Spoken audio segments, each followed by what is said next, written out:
ఎందుకంటే కొత్తగా వచ్చిన కలెక్టర్ కానివ్వండి, కొత్తగా వచ్చిన మున్సిపల్ కమిషనర్ కానీ వాళ్ళకి అడ్మినిస్ట్రేషన్ అంటే తెలిసేమో కానీ రాజమండ్రి గురించి వాళ్ళకి ఏమాత్రం కూడా నాలెడ్జ్ లేదు.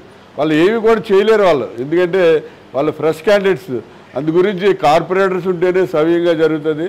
కాబట్టి తప్పనిసరిగా ఈ రాజమండ్రి మున్సిపల్ కార్పొరేషన్కి ఎన్నికలు జరిపే ఇవాళ గోదావరి పొల్యూషన్ కంట్రోల్ దాని గురించి అని చెప్పి దీక్ష చేస్తే నరేంద్ర మోడీ గారు 54 కోట్లు ఇచ్చారు, జగన్ గారు 34 కోట్లు, మున్సిపాలిటీ వాళ్ళు 7 కోట్లు, 95 కోట్ల రూపాయలతోటి ఉక్కంపేట దగ్గర నీటి శుద్ధి కర్మాగారం జరుగుతుంది. ఎందుకంటే పుస్తకాలకు వచ్చిన వాళ్ళు స్నానం చేయాలంటే శుద్ధమైన నీరు ఉండాలి.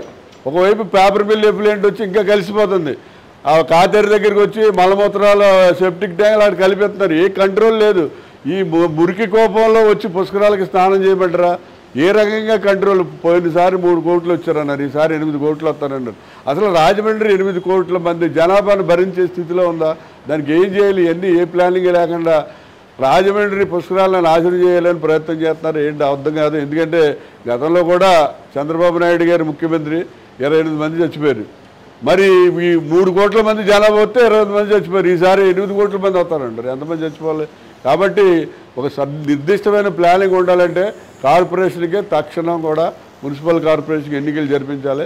మీరు కనుక ఈ స్థానిక సంస్థల ఎన్నికలతో పాటు కానీ అంతకు ముందు కానీ ఈ రాజమండ్రి కార్పొరేషన్కి ఎన్నికలు కనుక నిర్వహించకపోతే నేను మున్సిపల్ కార్పొరేషన్ ఎదురుగుండగా నిరవధిక నిరాహార దీక్ష చేస్తానని చెప్పి ఈ సందర్భంగా అనౌన్స్ చేస్తాను. స్థానిక సంస్థల ఎన్నికలు అయిపోయే లోపల కానీ స్థానిక సంస్థల ఎన్నికలతో పాటు కానీ మున్సిపల్ కార్పొరేషన్కి ఎన్నికలు జరిపించాలి. అలా జరిపించిన పక్షంలో రిలే నిరాహార దీక్ష చేస్తాం. గతంలో చేసాం, సక్సెస్ అయ్యాం, ఇప్పుడు కూడా సక్సెస్ అవుతాం. ప్రజలందరూ కూడా సహకరిస్తారు. ఎందుకంటే ఇది కనుక కార్పొరేషన్ ఎన్నికలు జరగకపోతే ఈ సింగిల్ మ్యాన్ ఆర్మీయో లేకపోతే 2 మ్యాన్ ఆర్మీలో వచ్చిన 1500 కోట్లు పనిచేసుకుంటారు తప్ప డెవలప్మెంట్ ఏం చేయరు.